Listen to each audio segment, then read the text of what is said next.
1.1, 1.2 제3장 교회 교사들과 목회자, 그 선정과 직분. 1.3 하나님이 주신 직분 이 기능은 고귀하고 필요하다. 1에 3 1.4 1. 왜 하나님께서는 사람의 봉사를 필요로 하시는가? 우리는 이제 하나님께서 그의 교회를 통치하기 위해서 쓰시는 교회의 교직 제도를 말해야 하겠다. 하나님만이 교회를 지배하시며 교회 안에서 권위 또는 우월한 지위를 가지셔야 한다. 그리고 이 권위는 하나님의 말씀에 의해서만 행사된다. 그러나 그는 눈에 보이게 우리들 중에 계시는 것이 아니므로 마 26:11 우리는 그가 사람들의 봉사를 사용하셔서 자신의 뜻을 우리들에게 말로 분명하게 선포하신다고 말했다. 하나님께서는 사람들에게 이를 위임하셨으나 그것은 자신의 권리와 영광을 이양하신 것이 아니고 다만 그들의 입을 통해서 자신의 사업을 성취하시려는 것이다. 노동자가 일을 할 때에 도구를 쓰는 것과 같다. 나는 먼저 설명한 것을 한 번 더 되풀이하지 않을 수 없다. 하나님께서는 아무 도움이나 도구가 없어도 사업을 친히 하시거나 천사들을 시켜서 하실 수 있었으나 여러 가지 이유로 사람을 방편으로 삼아 일하시는 편을 택하신다. 이런 방편으로 우선 우리에게 대한 관심을 나타내신다. 사람들을 택하여 세상에서 그의 사자가 되게 하시며 고후 23조 그의 비밀한 뜻을 해석하게 하신다.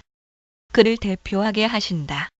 이것으로 우리를 그의 성전이라고 부르시는 것이 고전 3:16에 17, 69, 고후 66 하찮은 이야기가 아니란 것을 증명하신다. 사람들의 입들 통해서 마치 성소에서 말씀하시는 것 같이 사람들에게 대답을 주시기 때문이다. 또 이것은 겸손을 위한 가장 훌륭하고 유익한 훈련이 된다. 우리와 같거나 때로는 우리보다 못한 사람들을 통해서 말씀이 선포될 때 우리가 말씀에 복종하는 습관을 가지도록 하신다. 하나님께서 하늘에서 말씀하신다면 모든 사람이 즉시 귀를 기울이고 마음을 다해 경건하게 그 말씀을 받아들인다고 하더라도 그렇게 놀라운 일이 아닐 것이다. 누가 그의 능력의 임재에 두려워하지 않을 것인가? 누가 그렇게 위대한 위엄을 보고 놀라지 않을 것인가? 누가 그 끝없는 광채에 당황하지 않을 것인가? 그러나 흙에서 나온 보잘것없는 사람이 하나님의 이름으로 말할 때 그가 우리보다 나은 점이 없을지라도 그를 하나님의 일꾼으로 여겨 배우는 태도를 보인다면 우리는 여기서 하나님께 대한 우리의 경건과 순종을 가장 잘 나타내게 된다. 그러므로 하나님께서 하늘 지혜의 보화를 약한 질그릇에 숨기신 것은 고후 4:7 우리가 얼마나 그 보화를 귀중히 여기는가를 시험하시려는 의도이다. 그뿐만 아니라 사람들을 서로 합하여서 사랑을 보다 올바르게 양육하는 한 끈이 있다. 그것은 곧 한 사람이 목사로 임명되어 다른 사람들을 가르치며 제자가 되라는 명령을 받은 사람들은 한 입에서 공통된 교훈을 받는 것이다. 만일 모든 사람이 각각 자기만으로 만족해하고 다른 사람의 도움을 필요로 하지 않는다면 이렇게 인간이 교만하다. 서로가 남을 멸시하며 또 멸시를 당할 것이다. 그러므로 주께서는 그의 교회를 한 끈으로 묶으시고 이것이 연합을 유지하는 가장 힘 있는 수단이라고 미리 알고 계셨다.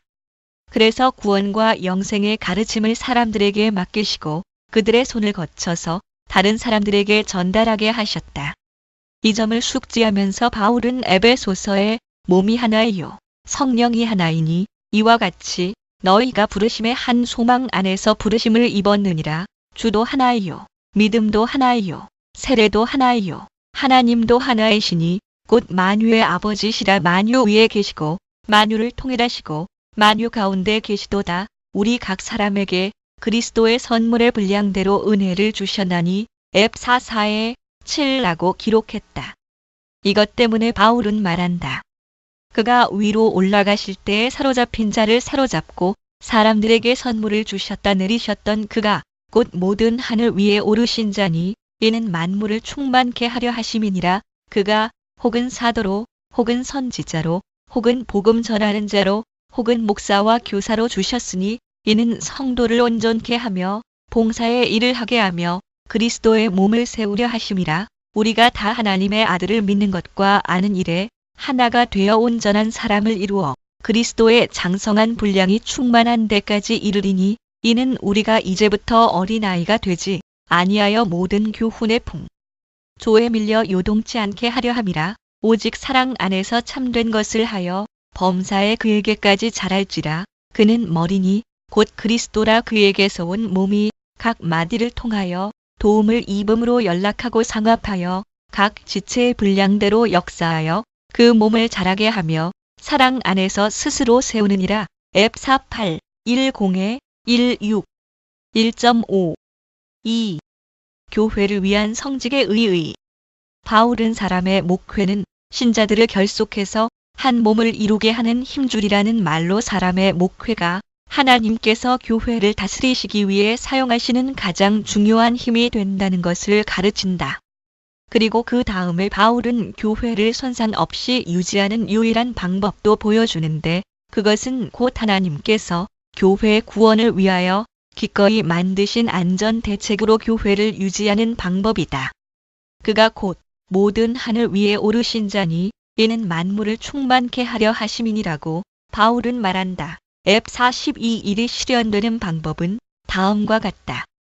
하나님께서는 이 직책을 목회자들에게 위임하시고 직책을 수행할 수 있는 은혜를 베푸셔서 그들을 통해서 선물을 교회에 분배하시며, 그는 이 제도 안에 성령의 능력을 나타내심으로써 스스로 임재하신다는 것을 어느 정도 보이심으로써 그 제도가 허망한 것이나 무익한 것이 되지 않도록 하신다. 성도들의 갱신은 이렇게 이루어지고 그리스도의 몸은 이렇게 세워지며 F42 이렇게 우리는 범사의 머리이신 그에게까지 자라여 F45 참조 서로 함께 자라는 것이다. 만일 우리 사이에서 예언 활동이 활발하고 사도들을 영접하며 우리에게 전하는 교리를 거부하지 않는다면 이렇게 행함으로써 우리는 모두 그리스도의 연합을 이루게 된다. 그러므로 우리가 말하는 이 질서와 이런 교회 정치를 폐지시키려고 하든지 또는 불필요한 것이라고 해서 무시하려고 하는 사람은 교회를 파멸시키며 파괴하려고 힘쓰는 사람이다. 현세의 생명을 유지하기 위해서는 태양의 빛과 열이 또 음식이 필요하지만 지상의 교회를 유지하기 위해서는 사도적 및 목회적 직분이 더욱더 필요하다. 1.6 3. 복음 선포의 직책은 특히 중요하다.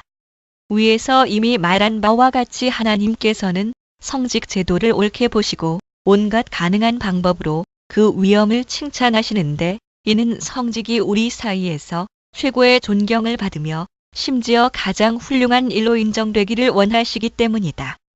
하나님께서 사람들을 위해서 교사들을 세우신 것은 그들에 대한 특별한 은혜라고 증언하신다. 예언자에게 명령하셔서 좋은 소식을 가져오며 평화를 공포하는 자의 발이 아름답다고 외치게 하시며 4:52-7 사도들을 세상의 빛과 세상의 소금이라고 부르신다. 마 5:1-3에 1-4 그리고 비교할 수 없는 훌륭한 천사로 너희 말을 듣는 자는 곧 내 말을 듣는 것이요 너희를 저버리는 자는 곧 나를 저버리는 것이요 라고 말씀하셨다. 룩 10시 15분. 그러나 바울이 고린도 후서에서 이 문제를 마치 고의로 논의하듯이 했을 때 기록한 구절이 가장 확실하다. 복음을 전파하는 일은 성령과 의와 영생을 제공하는 일이므로 교회 안에서 가장 두드러지고 가장 영광스러운 일이라고 한다. 고후 4, 6, 3, 9, 2 구절들과 그 밖의 유사한 구절들의 뜻은 성직자들을 통해서 교회를 다스리며 유지하는 방식, 곧 주께서 영원히 제정하신 이 방식이 우리들의 무시와 멸시 때문에 폐지되어서는 안 된다는 것이다. 주께서는 성직이 확실히 필요하다는 것을 말씀뿐만 아니라 신뢰로 공포하신다. 고넬료에게 진리의 빛을 더욱 풍부하게 비추려고 하셨을 때 하늘로부터 천사를 보내어 그를 베드로에게 인도하셨다. 행 13에 유 바울을 불러 자신을 알게 하시며 교회에 접붙이고자 하셨을 때 친히 그에게 말씀하시지 않고 그를 사람에게 보내어 그 사람에게서 구원의 교리와 세례에 의한 성결을 받게 하셨다. 행 9, 6 하나님의 대변자인 천사가 하나님의 뜻을 발표하지 않고 그렇게 할 사람을 부르도록 명령하신다는 것은 우연한 일이 아니다. 신자들의 유일한 교사이신 그리스도께서 바울을 사람에게 맡겨 배우게 하시는 데에는 충분한 이유가 있다.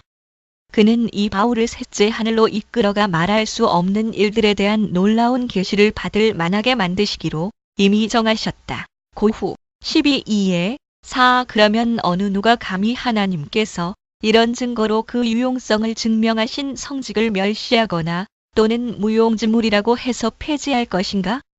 1.7 성경에 있는 직분들을 설명한다.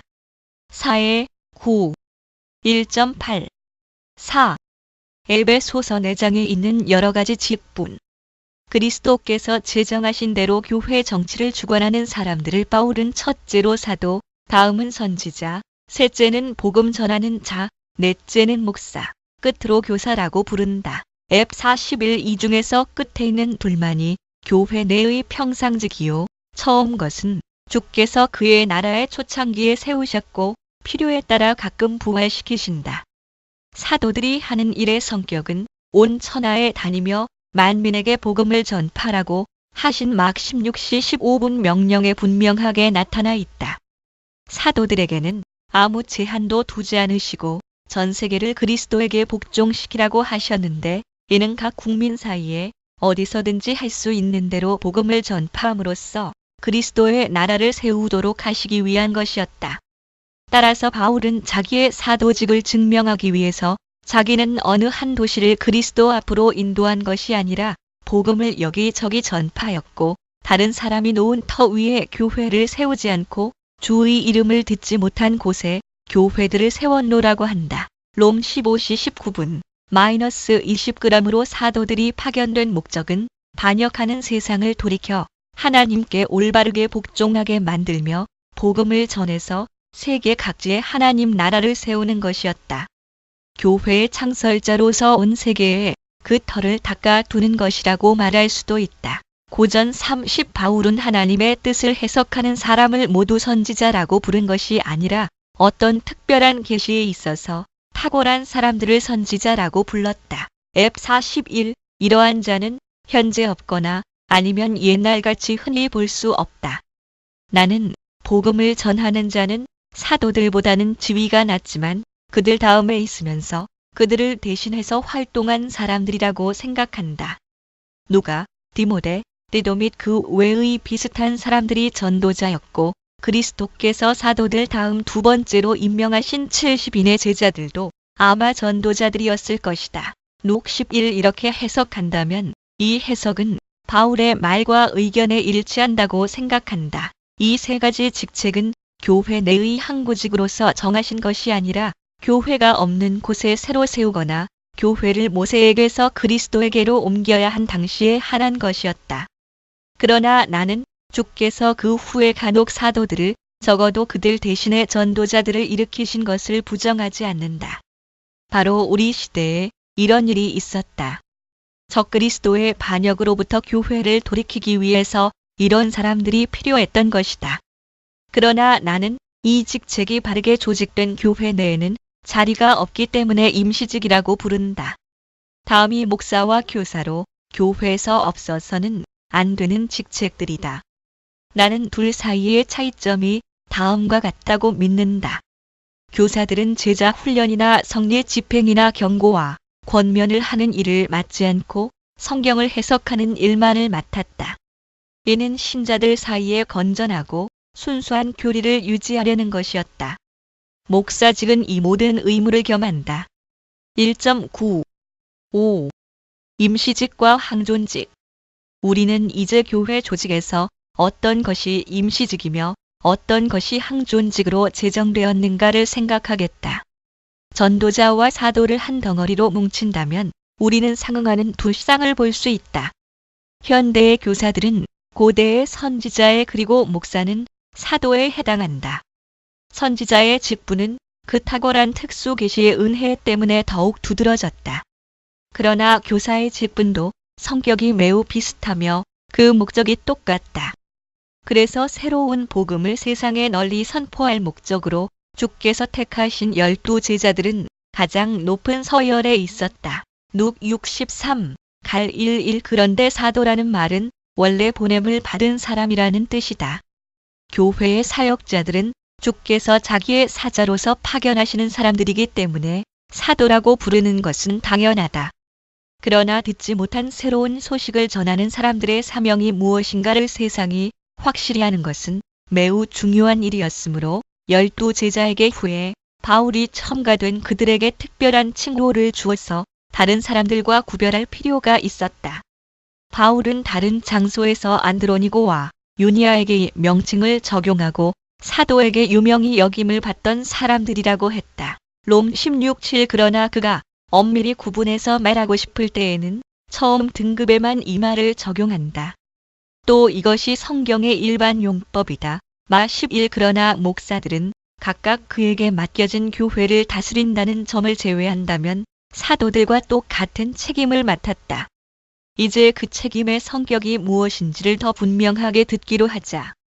1.10 6. 사도들과 목사들. 주께서 사도들을 파송하셨을 때에 이미 말한 바와 같이 복음을 전파하며 믿는 자들에게 세례를 주어 죄 사함을 얻게 하라고 명령하셨다. 마 28:19. 그러나 주께서는 이미 그들에게 자기를 본받아 그의 몸과 피의 거룩한 상징인 떡과 잔을 분배하라고 명령하셨다. 눅 22:19. 20. 여기서 사도의 자리에 앉은 사람들에게 신성불가침의 영원한 법이 부여되었고 이 법에 의해서 그들은 복음을 선포하며 성례를 집행하라는 명령을 받았다. 그러므로 우리는 이 두 가지를 무시하는 사람들은 사도를 사칭한다고 추론한다. 그러나 목사들은 어떤가? 바울은 자기뿐만 아니라 그들 전체에 대해서 사람이 마땅히 우리를 그리스도의 일꾼이요 하나님의 비밀을 맡은 자로 여길지어다라고 말한다. 고전 4:1. 마찬가지로 다른 곳에서도 감독은 믿은 말씀의 가르침을 그대로 지켜야 하리니 이는 능히 바른 교훈으로 권면하고 거스려 말하는 자들을 책망하게 하려 함이다. 뒷 199 말한다. 이 구절들과 흔하게 자주 나타나는 비슷한 구절들을 보아서 우리는 목사의 직분에는 복음을 전하며 성례를 집례한다는 두 가지 특별한 기능이 있다고 추론할 수 있다. 가르치는 방법은 공개적인 강론만이 아니라 각 가정에서 개인적으로 가르칠 수도 있다. 그래서 바울은 에베소 신자들에게 유익한 것은 무엇이든지 공중 앞에서나 각 집에서나 꺼림이 없이 너희에게 전하여 가르치고 유대인과 헬라인들에게 하나님께 대한 회개와 우리 주 예수 그리스도께 대한 믿음을 증거한 것을 행 20시 20분 -21 그들도 안다고 말하였고 조금 뒤에 자기는 쉬지 않고 눈물로 각 사람을 훈계하였다고 했다. 행 20시 31분 그러나 나는 지금 선한 목사의 은사를 자세히 알려 하는 것이 아니라 오직 목사를 자칭하는 사람들이 무엇을 해야 하는가를 보이려는 것뿐이다. 즉 그들이 교회 위에 임명된 것은 무의도식하라는 것이 아니라 그리스도의 교훈으로 사람들에게 진정한 경건을 가르치며 거룩한 성례를 집례하고 올바른 치리를 유지하며 실시하라는 것이다. 교회 파수꾼으로 임명된 모든 사람을 향하여 주께서는 만일 그들의 태만으로 인해서 또 어떤 사람이 무죄 때문에 멸망한다면 그 피값을 내 손에서 찾을 것이라고 겔 3:17 선포하신다. 바울이 자신에 관해서 한 말은 그들 모두에게 해당된다. 만일 복음을 전하지 아니하면 내게 화가 있을 것이미로라 나는 직분을 맡았노라. 고전 9:16에 1:7 끝으로 사도들이 전 세계를 위해서 한 일을 목사들은 각각 자기가 맡은 양떼를 위해서 해야 한다. 1.11 7. 목사는 자기 교회에 매여 있다. 우리는 목사를 각각 그 교회에 파송하지만 동시에 한 교회에 매여 있는 목사가 다른 교회를 돕지 못한다고 하지는 않는다. 분란이 생겨서 그가 있어야 한다든지 어떤 애매모호한 문제에 대해서 그의 조언이 필요할 때가 있을 것이다. 그러나 교회의 평화를 위해서는 일정한 질서가 필요하다. 즉, 목사는 각각 모든 일이 혼란에 빠지지 않도록 해야 할 의무를 진다.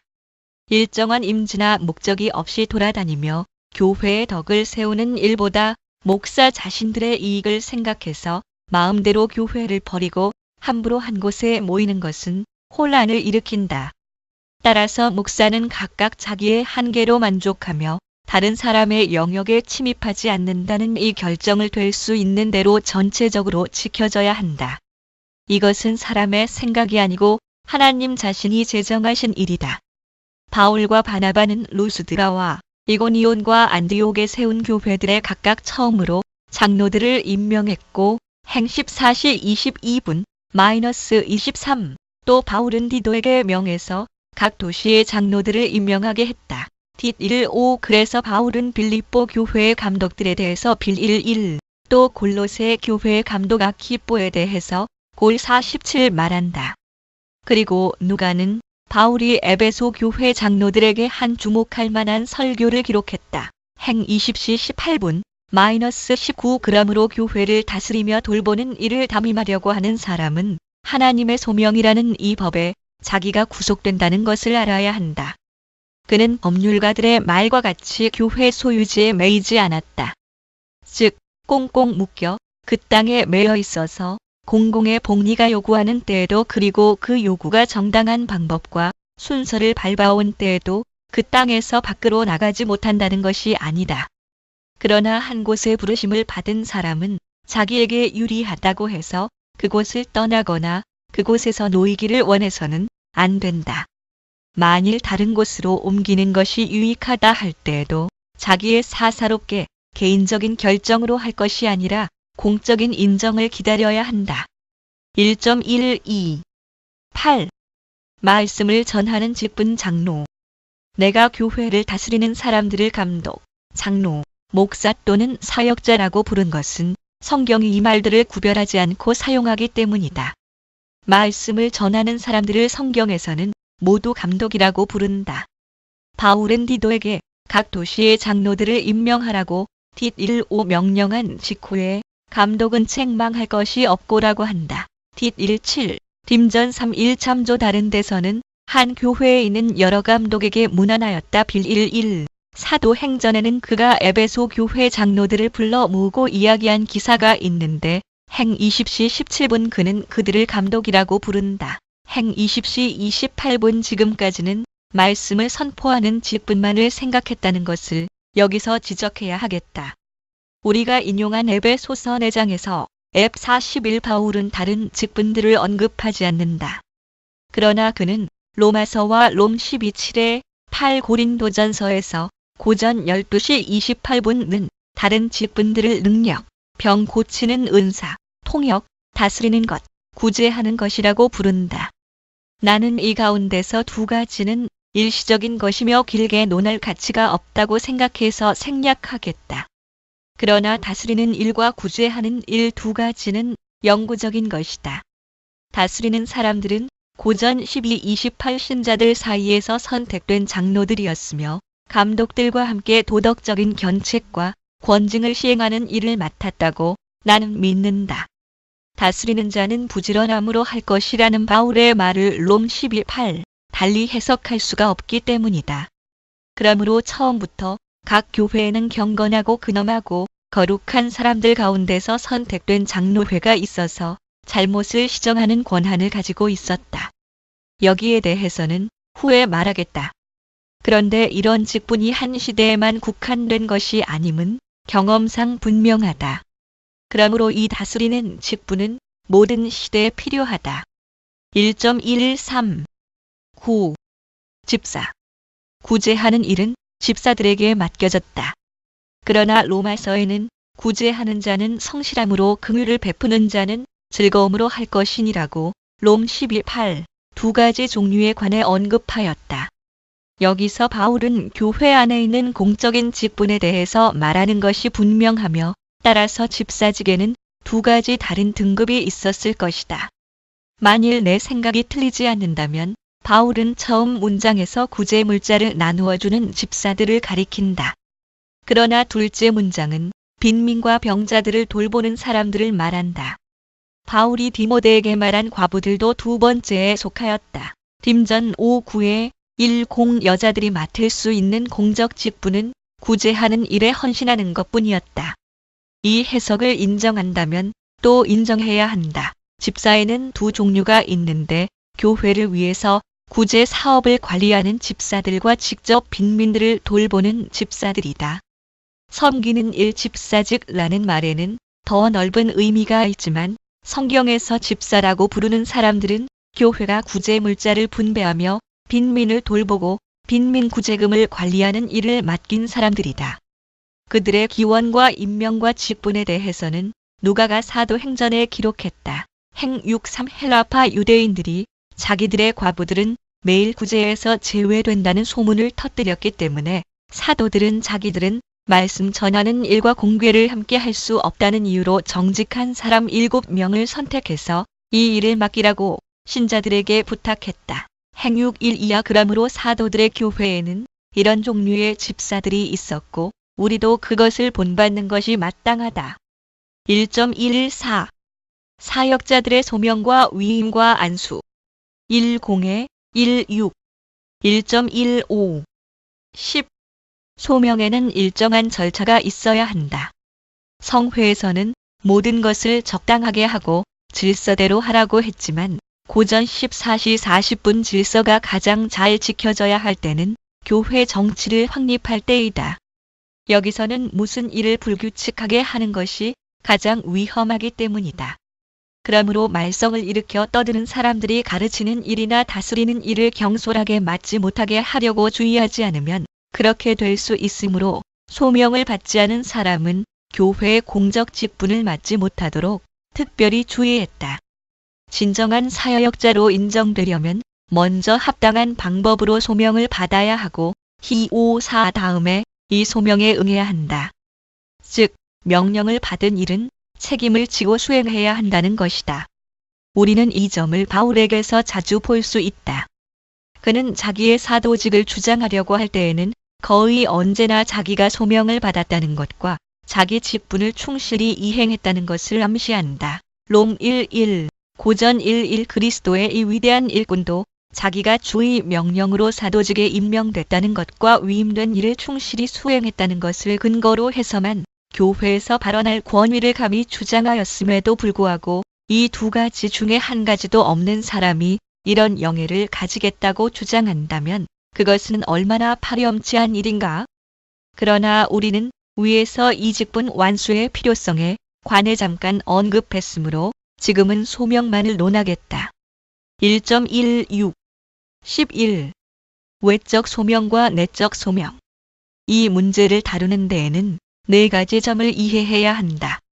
어떤 종류의 사역자가 될 건인가? 어떻게 누구에 의해서 임명받아야 하는가? 그리고 임명식은 어떻게 할 것인가를 알아야 한다. 나는 교회의 공적 질서에 관련된 외형적인 엄숙한 소명에 대해서 말하고 있다. 비밀한 소명은 말하지 않는다. 이것은 각 일꾼이 하나님 앞에서 스스로 아는 일이며 교회는 증인이 될 수 없다. 그러나 우리가 제공된 직책을 받는 것은 야심이나 탐욕이나 그 밖의 이기심 때문이 아니고 진심으로 하나님을 두려워하며 교회의 덕을 세우려는 소원 때문이라는 것은 우리의 속마음이 더 잘 증거한다. 우리의 봉사가 하나님의 인정을 얻으려면 우리 각 사람에게 이런 증거가 필요하다는 것은 내가 이미 말한 바와 같다. 그러나 비록 깨끗지 못한 양심으로 이 직분에 임하는 사람도 그의 사악한 심사가 알려지지 않았으면 교회 앞에서 합당하게 부르심을 받는다. 또한 사람들은 평신도에 대해서 그들이 성직에 적당하고 유능하리라고 생각할 때에는 흔히 소명을 받았다고 말한다. 왜냐하면 좋은 목사의 경건을 겸한 학식과 그 밖의 은사는 확실히 이 직분을 위한 일종의 준비가 되기 때문이다. 주께서 이런 높은 자리에 예정하신 사람들에 대해서는 우선 그 직분을 수행할 수 있는 힘을 주셔서 아무 준비도 없이 빈손으로 임직을 받는 일이 없도록 하신다. 따라서 바울은 고린도서에서 이 여러 가지 직책을 논할 때 각 직책을 수행하는 사람들이 특히 가져야 할 은사를 먼저 열거했다. 고전 12:7에 1:1 그러나 이것은 위에서 말한 네 가지 제목 중에 첫째이므로 이제부터 그것을 논하고자 한다. 1.17 12 누가 어떻게 사역자가 될 수 있는가? 바울은 두 구절에서 뒷17 딤전 3일에 7 어떤 감독을 선택할 것인가 하는 문제를 충분히 논한다. 요약하면 건전한 교리를 믿으며 생활이 거룩하고 그들의 권위를 빼앗거나 그들의 사역의 수치가 될 만한 허물이 없는 사람이라야 한다. 딤전 3.2에 3 뒷17에 8 집사와 장로들에 대해서도 같은 요구를 한다. 딤전 3.8에 1-3 우리는 항상 그들이 맡은 직무에 합당하고 충분하도록, 즉 그 직분 수행에 필요한 기능을 알고 있도록 주의해야 한다. 그래서 그리스도께서 사도들을 파견하실 때 그들에게 필요한 무기와 도구를 주셨다. 룩 21시 15분, 24시 49분, 막 16시 15분, -18, 행 18 그리고 바울은 선하고 진정한 감독을 그려 보인 다음에 그렇지 않은 사람을 선택해서 자기를 더럽히는 일이 없도록 디모데에게 충고한다. 딤전 5:22 내가 어떻게라고 하는 것은 선택하는 의식을 의미하는 것이 아니라 선택할 때 갖추어야 할 종교적 경외감을 의미한다. 그래서 누가는 신자들이 장로를 세웠을 때 금식하며 기도했다고 기록했다. 행 14시 23분 기타 그들은 무엇보다도 엄숙한 일을 하고 있다는 것을 깨달았기 때문에 반드시 최고의 경의와 주의를 가지고 그 일을 시도했다. 그러나 특히 기도에 전념했고 지혜와 분별의 영을 하나님에게 간구했다. 참조 4:11-2 1.18 13 누가 사역자들을 택할 것인가? 우리가 논할 셋째 점은 어느 누가 사역자들을 선택할 것이냐 하는 것이다. 사도들의 소명은 다른 것들의 경우와 다르기 때문에 확실한 표준이 될 수 없다. 사도직은 특별한 직분이었고 그 자리를 더욱 현저한 표식으로 뚜렷하게 만들기 위해서는 사도가 될 사람들을 친히 주의 입으로 임명하실 필요가 있었다. 그들은 사람에 의해서 선택된 것이 아니라 하나님과 주의 명령만으로 임명되어 임무 수행에 나섰다. 그러므로 사도들이 유다의 후임자를 구했을 때에도 감히 한 사람을 확정하지 않고 두 사람을 내세워서 주께서 제비로 두 사람 중에 한 사람을 결정하시게 했다. 행 1-2-3에 이 이유 바울이 자기는 사람들에게서 난 것도 아니요 사람으로 말미암은 것도 아니요 오직 예수 그리스도와 및 죽은 자 가운데서 그리스도를 살리신 하나님 아버지로 말미암아 사도된 자라고 한 말도 갈 1-1 12참조 이런 뜻으로 해석해야 한다. 사람으로 말미암은이라는 첫 말씀은 모든 말씀 선포자들과 공통되는 것으로 이는 하나님의 소명을 받지 않으면 아무도 이 직분을 올바르게 수행할 수 없기 때문이다. 둘째 말씀은 바울에게 독특하고 또 적절한 것이었다. 그러므로 그가 이 점을 자랑한 것은 합법적인 목사가 가질 것을 가졌다는 자랑뿐만이 아니라 사도직을 표시하는 휘장까지도 가지고 있다는 것이었다. 갈라디아 교인들 사이에는 바울의 권위를 깎아내리기 위해서 그는 보통 제자이고 처음 사도들만이 사도라고 하는 사람들이 있었다. 그는 자기의 전도가 암암리의 공격을 받는 것을 알고는 그의 전도의 위험을 보호하기 위해서 부득이 자기는 모든 점에서 다른 사도들보다 조금도 못하지 않다는 것을 밝혔다. 따라서 자기는 보통 감독같이 사람들의 결정으로 선택된 것이 아니라 주님 자신의 입과 하나님의 분명한 말씀으로 선택되었다고 언명했다. 1.19 14 사람을 통해서 건전한 생각을 가진 사람은 사람들이 감독을 임명하는 것이 합법적 소명과 모든 점에서 조화된다는 것을 부정하지 않을 것이다. 성경에는 이 관습을 증명하는 구절이 많다.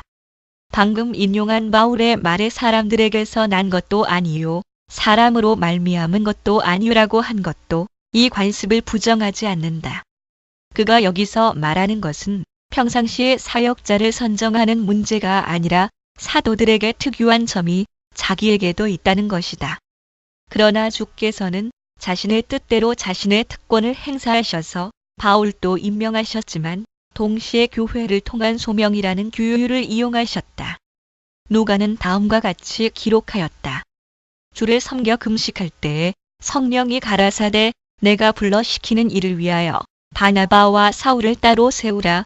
행 13 이 성령께서 자신의 선택을 확인하신 후에 이렇게 따로 세우며 안수하신 목적은 사람들을 통해서 사역자들을 임명한다는 교회 규율을 보존하려는 것이 아니고 무엇이었겠는가? 그러므로 하나님께서는 바울을 이방인의 사도로 임명하셨다고 언급하신 후에 교회가 그를 지명하게 하심으로써 가장 명백한 신뢰로 이런 질서를 시인하셨다. 마띠아를 선택했을 때에도 행일 23 같은 점을 볼 수 있다. 사도직은 심히 중요하기 때문에 그들은 감히 한 사람을 사도로 선택하지 못하고 두 사람을 세워서 그중 한 사람이 제비로 뽑히게 했다. 이와 같이 이 선택은 하늘의 명확한 확인을 얻었지만 조금도 교회 질서를 무시하지 않았다. 1.20 15. 평신도의 투표. 사역자를 선택하는 것은 교회 전체인가 또는 그의 동료들과 도덕적 책망을 맡은 장로들인가 그렇지 않으면 한 사람의 권위로 임명되는가 하고 혹자는 사역자 임명에 대하여 물을 것이다. 이 권위를 한 사람에게 주어야 된다고 하는 사람들은 디도에게 보낸 바울의 말을 인용한다. 내가 너를 그레데에 떨어뜨려 둔 이유는 각 성의 장로들을 세우게 하려 함이니 뒷일로 디모데에게도 비슷한 말을 한다. 아무에게나 경솔히 안수하지 말고 딤전 5:22 그러나 에베소에 있는 디모데와 그레데에 있는 디도가 교회를 다스릴 때에 모든 일을 자기 마음대로 처리한 것이라고 생각한다면 그들은 속은 것이다. 디모데와 디도가 다른 사람들 위에 있은 것은 건전하고 좋은 충고를 하려는 것뿐이었고 다른 사람들을 무시하면서 자기 생각대로 하려는 것이 아니었다. 내가 증거를 위조한다는 인상을 주지 않기 위해서 나는 비슷한 예를 들어 나의 주장을 밝히겠다. 누가는 바울과 바나바가 각 교회의 장로를 임명했다고 한다. 그러나 동시에 그 방법에 대해서 투표를 했다고, 즉 각 교회에서 장로들을 택하여라고 기록했다. 행 14시 23분. 그러므로 이 두 사도는 장로들을 택했다고 하지만 당시의 헬라 사람들의 선거 풍속에 따라 교회 전체가 거수로 그 소원을 표명한 것이다. 로마의 역사가들도 어떤 집정관이 민회를 열고 새로 치안관들을 택했다고 기록한 것이 많은데 이것은 투표를 받으며 선거를 주관했다는 것을 의미할 뿐이다. 분명히 바울은 자기의 권리라고 주장한 것보다 더 큰 권리를 디모데와 디도에게 허락했을 리가 없다. 바울은 항상 신자들의 투표에 의해서 감독들을 택했다는 것을 우리는 안다. 그러므로 위에서 인용한 구절들은 교회 전체의 권리와 자유를 조금도 손상시키지 않았다는 뜻으로 해석해야 한다. 그래서 모든 신도들이 보는 앞에서 감독을 선정하며 공중의 결정과 증언에 의해서 감독이 적임자임을 증명하는 것은 하나님의 권위에서 유래한 일이라고 한 키프리아누스의 주장은 옳은 말이다. 사실 레위족의 제사장들에 대해서도 그들을 성별하기 전에 온 백성 앞에 내세운 것은 하나님의 명령이 있었기 때문이었다. 레 8:4에 6, 민 20시 26분, -27 마띠아를 사도로 보선한 것도 같은 방법이었고 행 1 15이하 7 집사도 신자들이 보고 찬성하는 가운데서 임명했다. 행 6:2에 7 키프리아누스는 말한다. 이런 예들을 보더라도 성직자를 임명할 때에는 반드시 일반 신도들이 보고 알아야 한다는 것을 알 수 있다. 그래야만 그 임명이 모든 사람의 증거로 검토되며 공정하고 합법적인 것이 될 수 있다. 그러므로 우리는 이러한 사역자의 소명은 하나님의 말씀에 따른 합법적인 것이라고 생각한다. 즉, 적당한 듯한 사람들을 일반 신도의 합의와 승인을 얻어서 임명해야 한다. 그뿐 아니라 선거는 다른 목사들이 주관해야 된다고 우리는 생각한다. 그렇게 해야만 회중이 경박함과 악한 의도나 무질서 때문에 탈선하는 것을 막을 수 있다. 1.21 16. 임명. 우리가 소명의 마지막 점이라고 한 임명식이 아직 남아있다. 사도들이 사역자를 임명했을 때 안수하는 것 이외에 다른 의식이 없었다는 것은 분명하다. 나는 이 관습이 히브리 사람들에게서 왔다고 생각한다. 그들은 하나님에게 복을 받고 성별 받기를 원할 때 그 위에 손을 얹음으로써 하나님께 바친 것으로 생각했다. 그래서 야곱이 에브라임과 므낫세를 축복하려고 할 때에 그들의 머리에 손을 얹었다. 창사 10:14 우리 주께서 어린아이들을 위해 기도하실 때에도 이 관습을 따르셨다. 마 19시 15분 유대인들이 율법의 규정에 따라 제물에 안수한 것도 민 82, 27, 23, 레 14, 32, 8, 13, 44, 15, 24, 29, 33 기타 같은 뜻이었다고 생각한다. 따라서 사람들은 안수함으로써 그들이 사역자로서 받아들이는 사람을 하나님께 드린다는 뜻을 표시한 것이다. 그러나 그들은 성령의 눈에 보이는 은사를 신자들에게 베풀 때에도 이 방법을 사용했다. 행시 9.6 여하간 이것은 교회의 사역자를 임명할 때마다 사용한 엄숙한 의식이었다. 이런 방법으로 그들은 목사와 교사와 집사들을 성별했다. 안수에 대해서는 일정한 가르침이 없지만 사도들이 항상 이 방법을 쓴 것을 보아서 이 방식을 엄밀히 지키는 것이 곧 가르침을 대신할 것이다. 확실히 이 의식은 직분의 위엄을 교회에 알리는 증표로서 유용한 동시에 임명을 받는 사람에게 대해서도 앞으로는 그가 더 이상 자기 마음대로 하는 것이 아니라 하나님과 교회를 섬기기 위한 메인 몸이라는 것을 경고한다.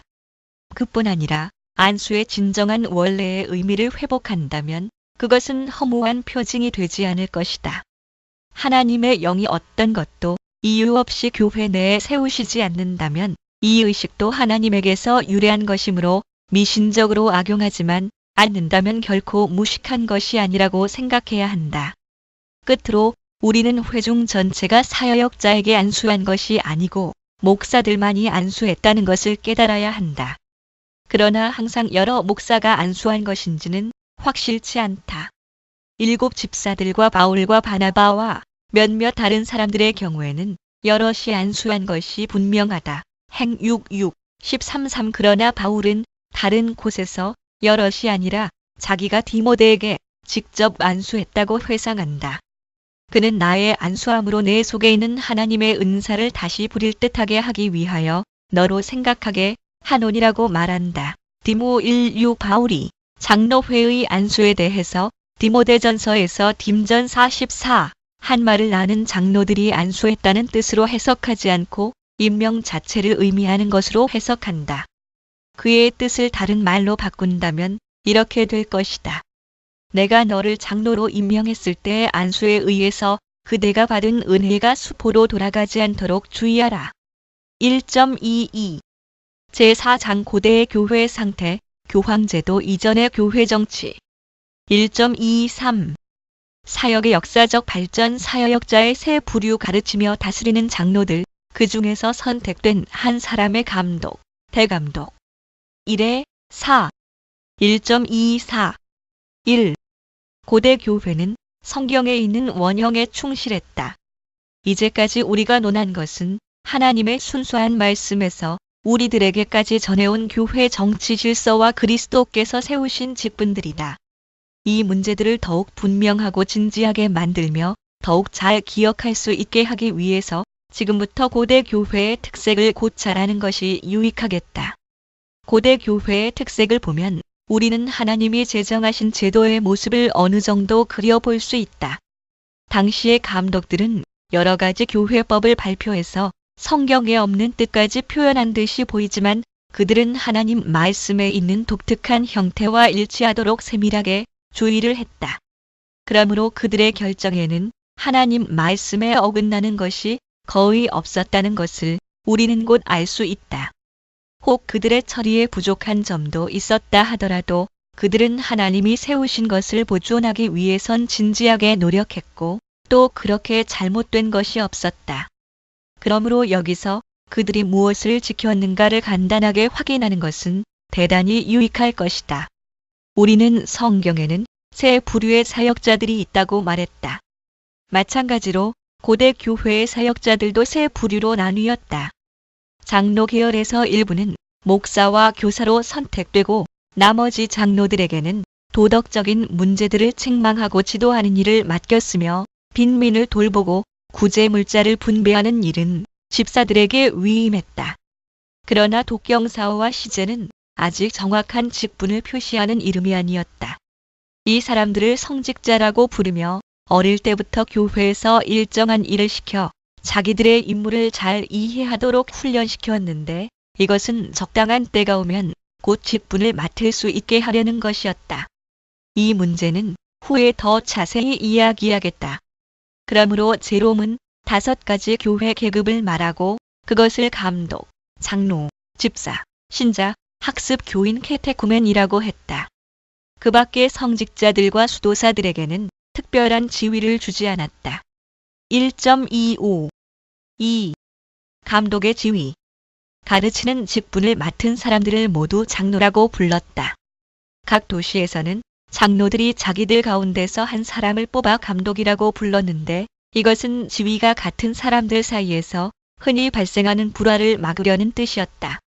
그러나 감독에게 훨씬 더 많은 영예와 위엄을 가지고 있어서 동료들을 지배한다는 것은 아니었다. 감독은 원로원에서 집정관이 한 것과 같은 일을 했다.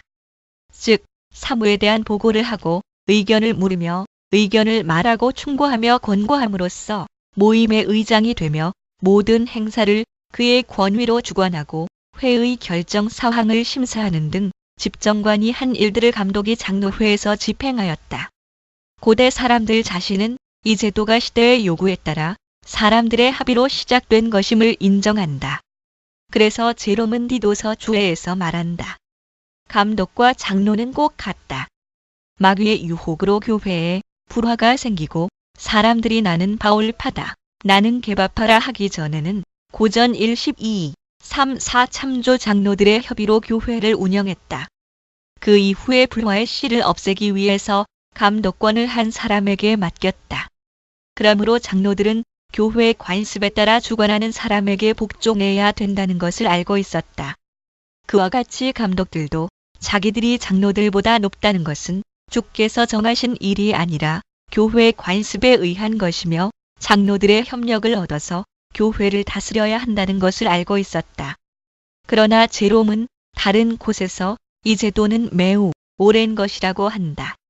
즉, 알렉산드리아에서는 복음서 저자 마가의 시대에서부터 헤라클라스와 디오니시우스의 시대까지 장로들은 항상 동료 한 사람을 뽑아서 더 높은 지위에 앉히고 감독이라고 불렀다고 한다.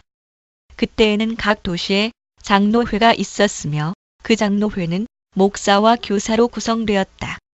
그들은 신자들 사이에서 가르치고 권고하며 징계하는 직무를 이행했다. 이것은 바울이 감독들에게 명령한 일들이다.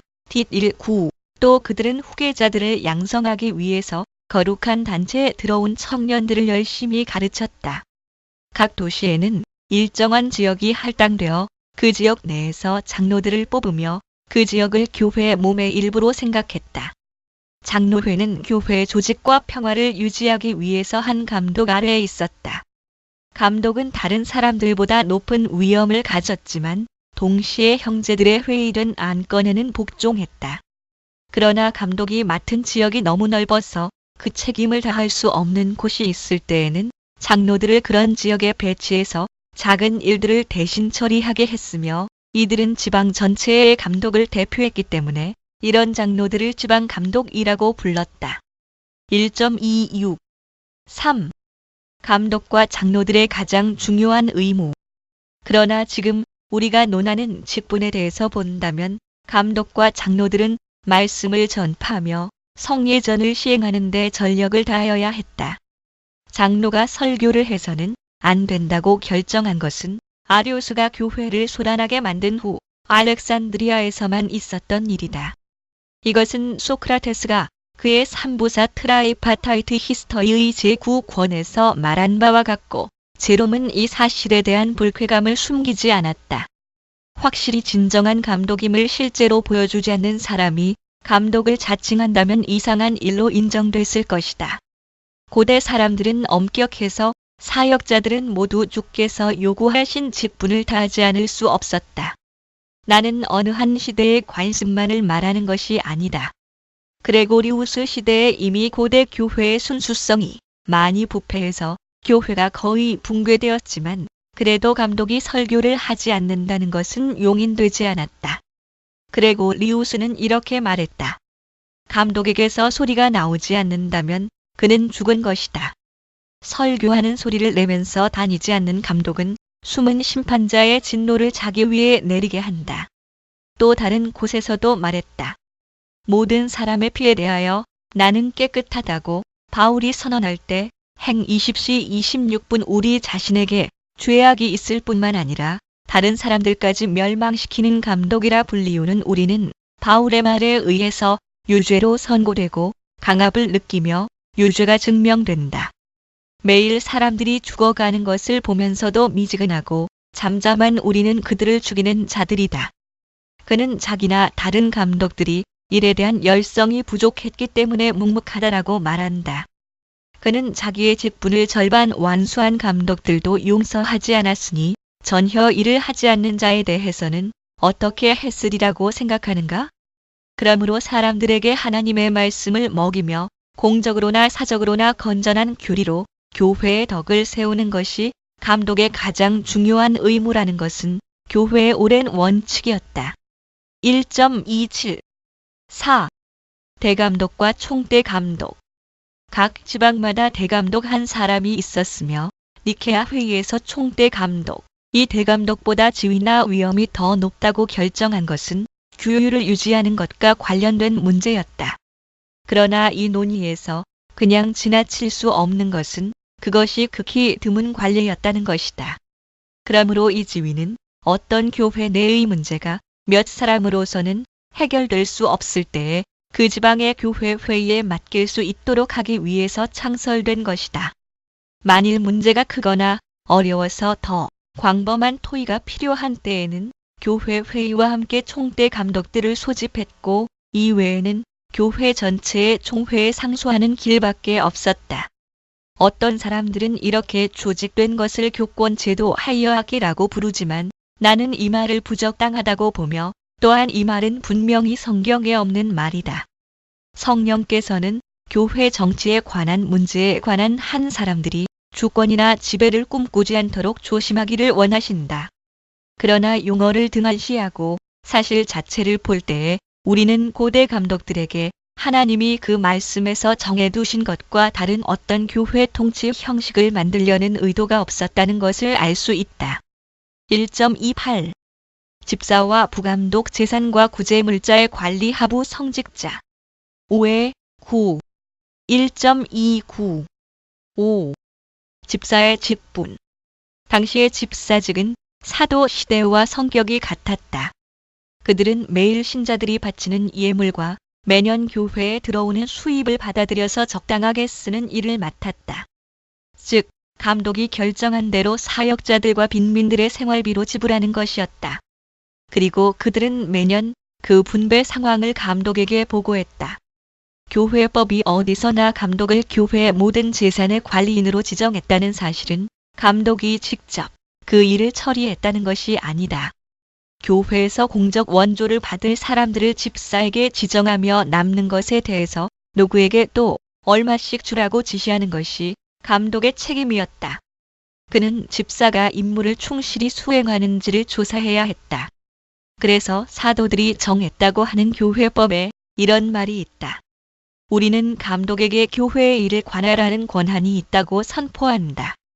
사람들의 영혼이 이것은 더욱 귀중한 것이다. 감독에게 위탁되었다면 그가 재산 관리에 관계하는 것은 더욱 적당하다.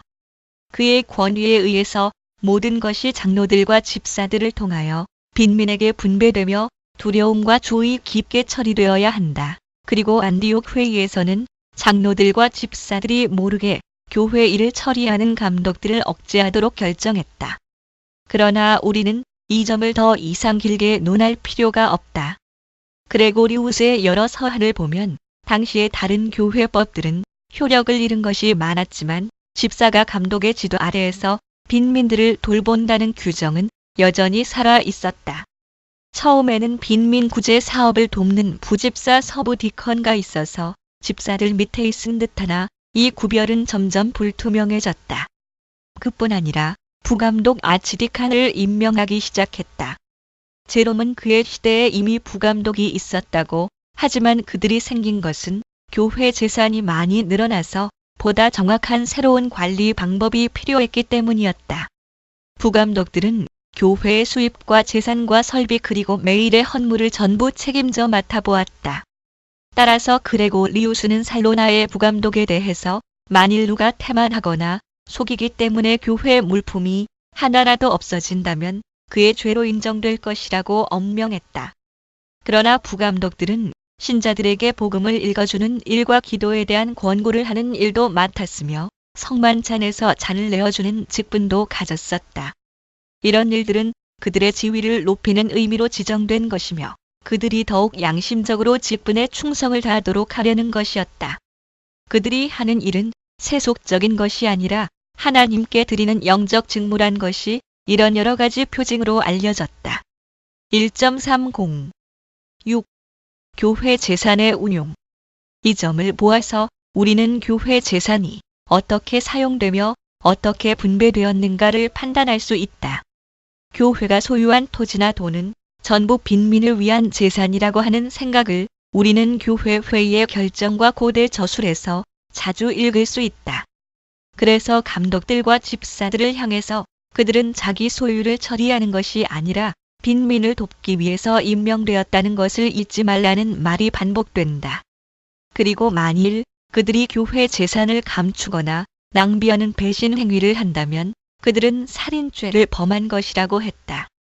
따라서 그들은 교회 재산을 마땅히 나눠줘야 할 사람들에게 분배하되 마치 하나님 앞에 있는 것 같이 최대의 두려움과 공경으로 치우침이 없이 해야 한다고 경고했다. 크리소스톰과 암브로시우스, 어거스틴 및 그 외에 그들과 같은 감독들이 엄숙한 항의를 하면서 자기들은 사람들 사이에서 정직했다고 선언한 것도 이런 이유가 있었기 때문이다. 그러나 교회를 위해서 일하는 사람이 공적인 경비로 생활을 유지한다는 것은 올바른 일이며 또한 하나님의 율법에서도 인정된 일이다. 고전 94, 갈 66도 고대의 어떤 장로들은 자기의 유산을 하나님께 드리고 스스로 빈민이 되었다. 따라서 사역자들이 먹을 것이 부족하지 않도록 그리고 빈민들도 무시되지 않도록 분배가 이루어졌다. 그러나 동시에 검소한 모범을 보여야 하는 사역자들이 사치하고 방종한 생활을 할 정도로 많이 받지 말고 꼭 필요한 정도로만 받도록 규정했다. 부모의 재산으로 생활할 수 있는 성직자들에 대해서 제롬은 다음과 같이 말했다.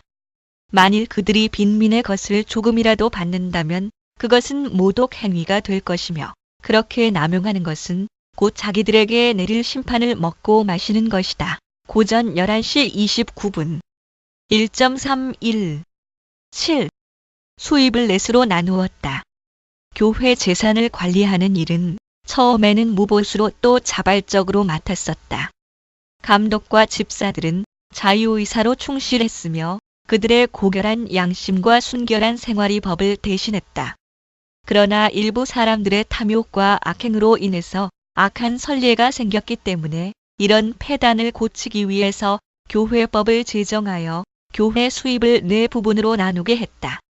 성직자들과 빈민들과 교회 건물들의 수리를 위해서 그리고 넷째로는 타지방과 본지방의 불쌍한 사람들을 위해서 각각 한 몫을 마련했다. 어떤 교회법에서는 이 넷째 부분을 감독에게 맡겼지만 이것은 내가 말한 구분 법과 다르지 않다. 감독에게 맡겼다고 하더라도 감독의 개인 수입이 되었다는 뜻이 아니다.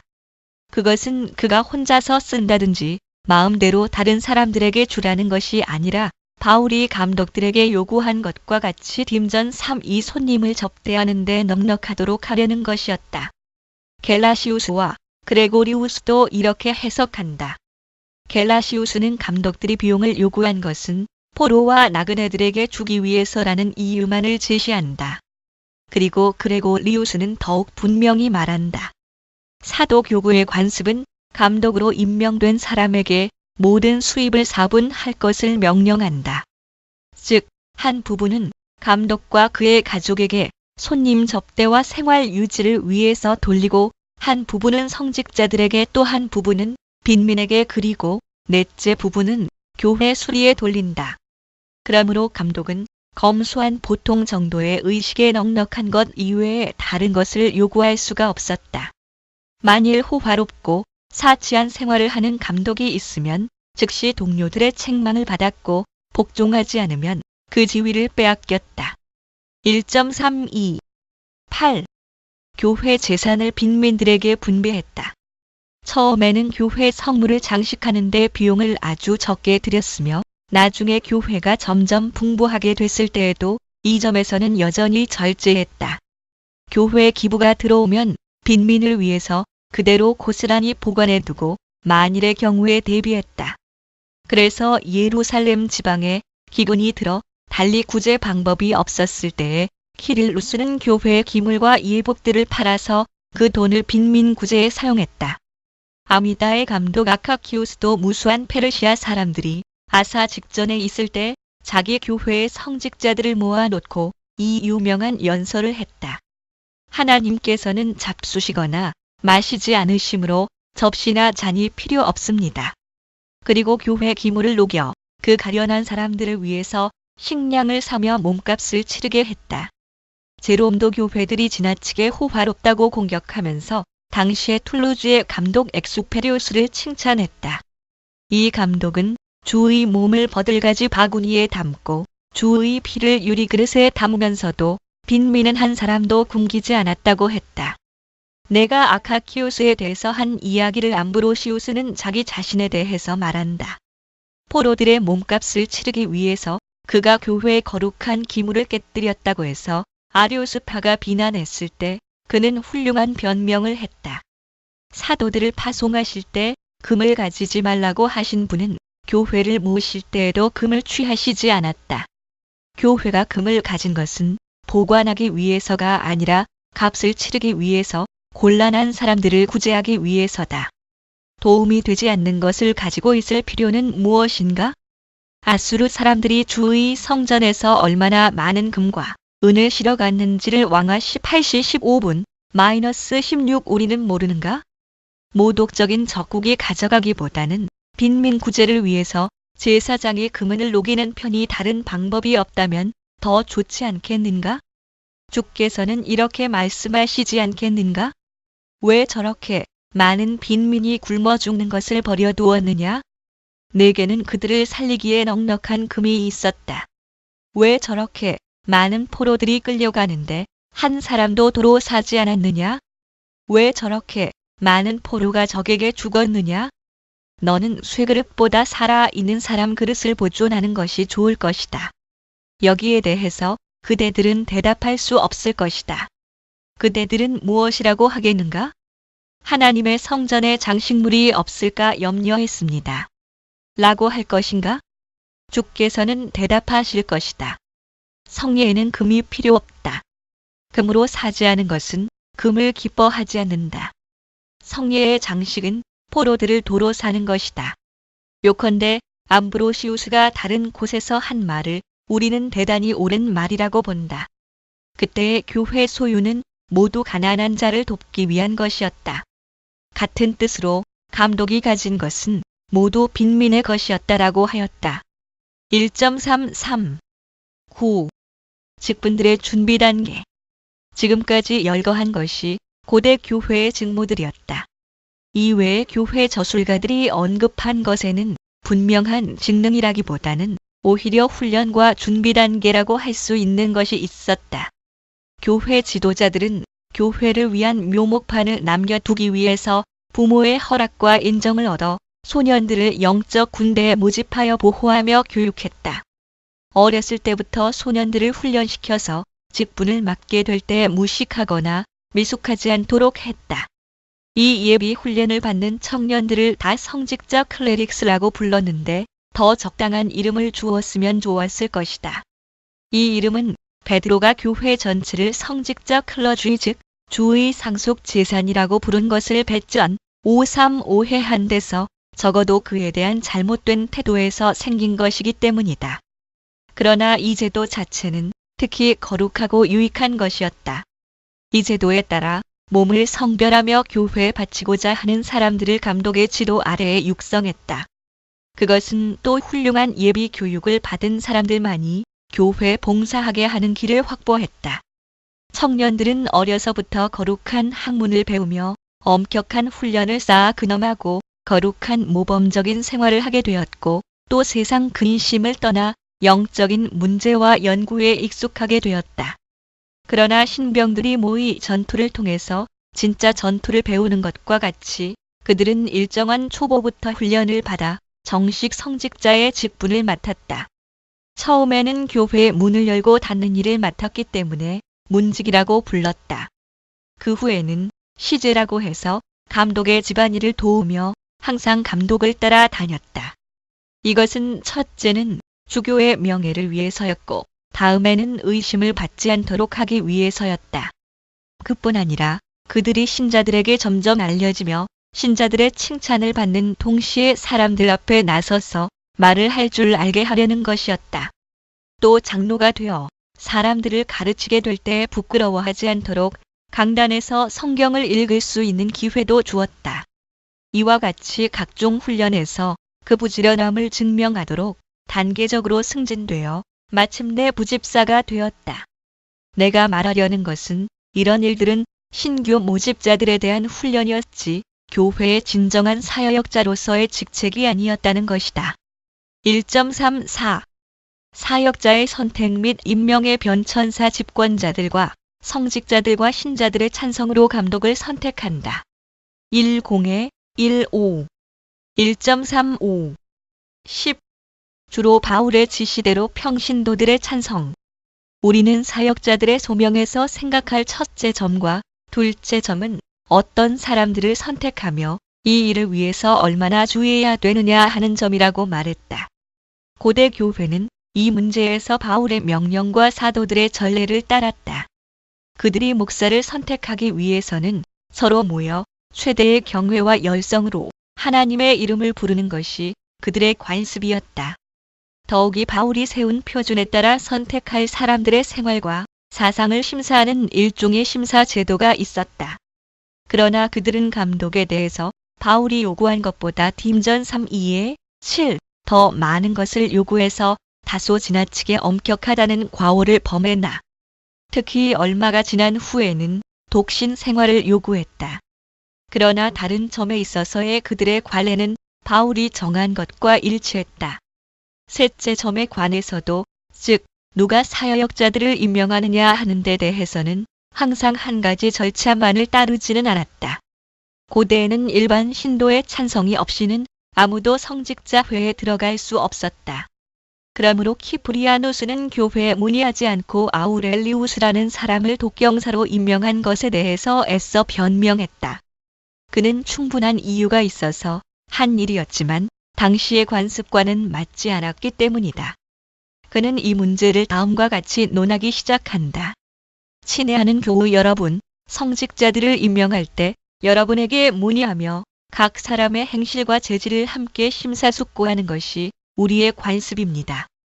그러나 이런 사소한 임무에는 큰 위험성이 없었고 또 당사자들은 오랜 견습 생활을 하였으며 큰 책임이 없었기 때문에 신자들의 동의를 묻지 않게 되었다. 그 후 감독직을 제외한 다른 교직에 관해서도 일반 신자는 적격자를 선택하고 임명하는 일을 감독과 장로들에게 일임하는 것이 보통이었다. 단, 한 교구에 새로 장로가 임명될 때는 아마 예외였을 것인데 그런 경우에는 그곳 주민들이 분명히 찬성해야 했기 때문이다. 신자들이 이 문제에 대한 자기들의 권리를 보유하려고 하지 않은 것은 별로 이상할 것이 없다. 부집사가 되는 데에도 반드시 당시의 엄격한 규율 아래서 장기간의 성직자로서의 경험이 있어야 했다. 이 계급에서 시험에 통과되면 집사가 되었고 집사로서 충실하게 행동하면 장로로 승진되었다. 그래서 신자들이 보는 데서 단연간 시험을 받지 않고서는 아무도 승진되지 못했다. 그리고 그들의 결점을 처벌하는 교회법이 많았으므로 이 대책을 등한시하지만 않으면 나쁜 장로나 집사의 출연으로 고통을 당할 필요가 없었다. 그러나 장로 임명에도 반드시 시민들의 찬성이 필요했다. 이 점은 아나클레투스가 제정했다는 교회법 제1편 제67부가 증명한다. 끝으로 임명식은 매년 일정한 날에 있었다. 이것은 신자들의 찬성이 없이 몰래 기어드는 사람이나 증인이 없이 너무 쉽게 승진하는 사람이 없도록 하려는 것이었다. 1.36 11. 감독 선거에 대한 찬성 데오보도레트 시대까지 신자들이 자기의 감독을 선택하는 자유는 오랫동안 보존되었으며 모든 사람이 원하지 않는 감독을 억지로 임명할 수는 없었다. 그러므로 안디옥 회의에서는 신자들이 반대한 사람을 임명하는 것을 금지했다. 이 점을 레오 1세는 열렬하게 찬동하여 다음과 같은 말들을 했다. 성직자들과 신자들이 또는 그 대다수가 요구한 사람이 선택되게 하라. 또 모든 사람 위에 앉힐 사람은 모든 사람이 선택하게 하라. 알려지지 않고 시험해 보지 않은 사람을 임명하려면 강제로 밀어 넣어야 하기 때문이다. 성직자들이 선택하고 신자들이 원한 사람을 택하라. 그리고 총대 감독의 결정을 얻어 지방 내의 감독들이 그를 성별하라. 그뿐 아니라 거룩한 교부들은 신도의 이 자유가 결코 축소되지 않도록 유의했다. 그래서 콘스탄티노플 종교회의가 넥타리우스를 임명했을 때에 모든 성직자와 신도의 승인이 없이 취임시키는 것을 거부했다. 이 사실은 로마 종교회의에 보낸 서한이 증명한다. 그러므로 어떤 감독이 후계자를 지명할 때에는 교인들이 확인해야만 그 지명이 효력이 있었다. 이런 예와 그 형식을 우리는 어거스틴이 에라클리우스를 지명한 때에 볼 수 있다. 데오도레트는 아타나시우스가 후계자로 지명한 베드로에 관하여 언급할 때 장로들이 그 지명을 인정했고 관리들과 지도적 시민들과 모든 교인들이 만장일치의 환호로 승인했다고 덧붙여 말했다. 1.37 12. 평신도와 성직자의 균형. 라우디게아 회의가 선거를 군중에게 이름하지 않기로 결정한 데에는 충분한 이유가 있었다는 것을 나는 인정한다. 많은 사람이 만장일치로 문제를 해결한다는 것은 좀처럼 있을 수 없는 일이기 때문이다. 군중은 확신이 없으며 상반되는 이해로 서로 갈라진다는 것이 보통이다. 그러나 이 위험성에 대해서 훌륭한 대책을 강구했다. 처음에는 성직자들만이 따로 후보를 선거해서 관리들이나 원로원과 지도급 시민들에게 제시했다. 이 사람들은 심사숙고한 후에 그 선거가 바르다고 보이면 인정하고 그렇지 않으면 자기들이 원하는 다른 사람을 다시 선출했다. 다음에 문제를 일반 신자들에게 제출하는데 신자들은 이미 결정된 일에 구속되는 것은 아니었지만 소동을 일으킬 수는 없었다. 이렇게 하지 않고 신자들에게서부터 시작할 때에는 그들이 특히 누구를 원하는가를 아는 것으로 그쳤다. 신자들의 소원을 들은 후에 성직자들이 선택했다. 이와 같이 성직자들이 마음대로 감독을 임명할 수도 없었고 일반 신자들의 어리석은 소원을 성직자들이 그대로 따를 필요도 없었다. 레오는 다른 곳에서 다음과 같은 순서를 제시한다. 시민들의 소원과 신자들의 증언과 중요 인물들의 결정과 성직자들의 선택을 얻어야 한다. 마찬가지로 중요 인물들의 증언과 성직자들의 일치된 의견과 관리들과 신자들의 찬성을 따라야 한다. 다른 방법은 이성이 허락하지 않는다라고 그는 말한다. 라우디게아 회의의 결정은 성직자들과 지도자들이 부주의한 군중에게 끌리지 말고 필요한 때에는 그들의 지혜와 성의로 군중의 어리석은 소원을 억제하라는 뜻에 불과하다. 1.38 13. 성직자들과 통치자들. 이 선택 방법은 그레고리우스 시대까지 시행되었고 아마 그 후에도 오랫동안 계속되었을 것이다. 이 사실을 분명히 증명하는 그의 서한이 많이 남아있다. 어디서나 새로 감독을 임명하는 문제가 생길 때 그는 성직자들과 관리들과 신자들에게 관례적으로 글을 보냈다. 그 도시의 행정제도에 따라서는 시장에게도 글을 보냈다.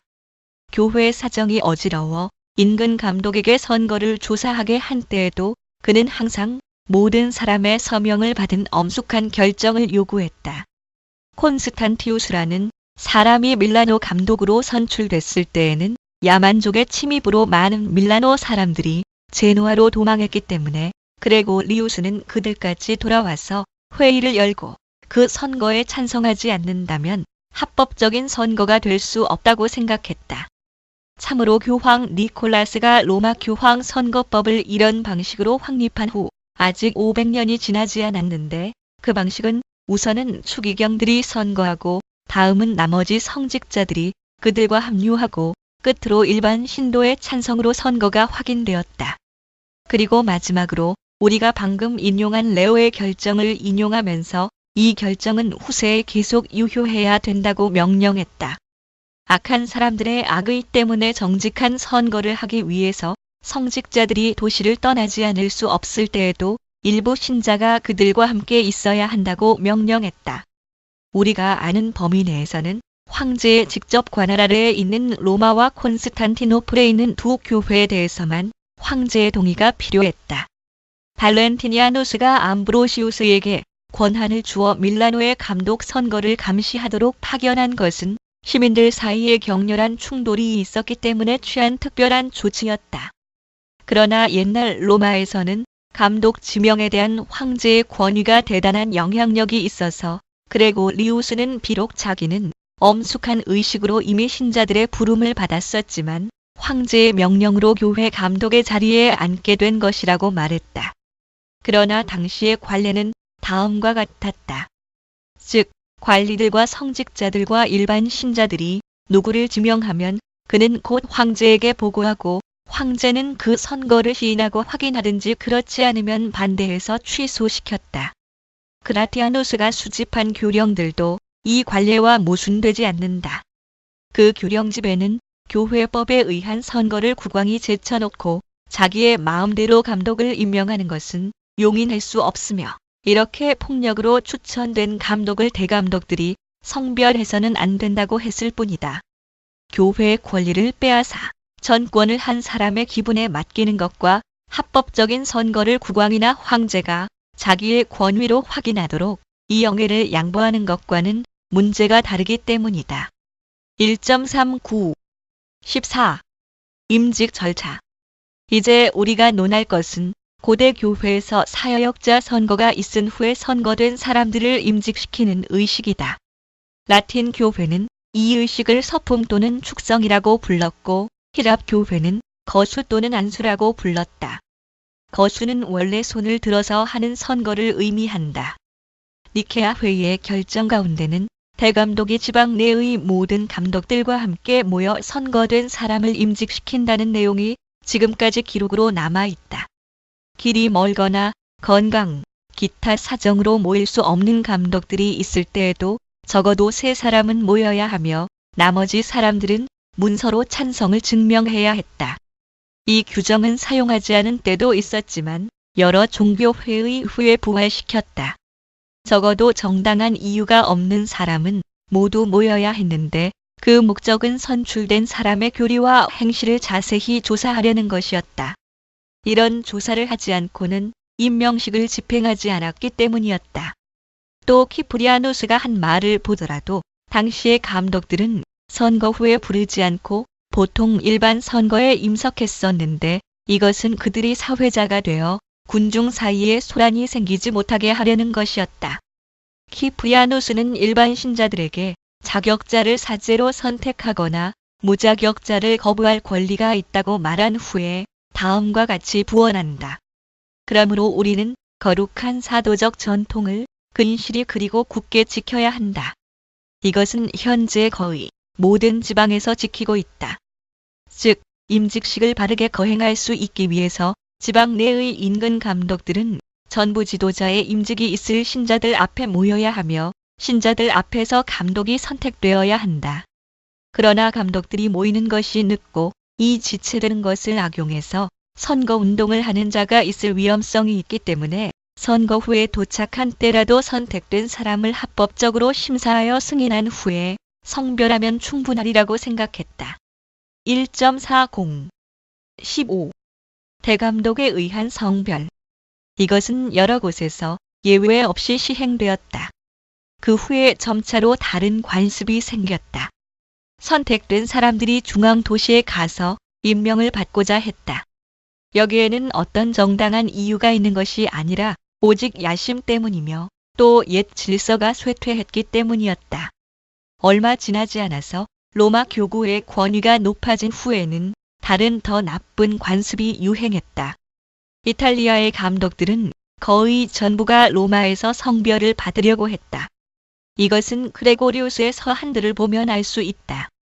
고대 권리를 유지한 것은 몇 개 도시에 불과했고 이 도시들은 쉽게 양보하지 않았는데 밀라노가 그 예였다. 이 권리를 보유한 것은 아마 지방 중앙 도시들 뿐이었을 것이다. 한 지방의 감독들이 모두 그 지방의 중심 도시에 모여서 대감독의 성별식을 집행하는 것이 보통이었기 때문이다. 그러나 예식은 안수하는 것이었다. 다른 방법으로 의식을 집행했다는 기록은 없다. 감독들과 다른 장로들을 구별하기 위해서 엄숙한 회합에서는 일정한 장식을 감독들이 달았을 뿐이다. 그들은 장로와 집사들을 임명할 때에도 안수를 했을 뿐이다. 감독은 각각 자기 교회의 장로회와 함께 장로를 임명했다. 모두 공동으로 행동했으나 감독이 의식을 주관하며 모든 일을 그의 주장하에 했기 때문에 임명식도 그의 것이라고 했다. 따라서 고대 저술가들은 장로와 감독의 차이점은 장로에게 임명의 권한이 없는 것뿐이라고 자주 언급한다.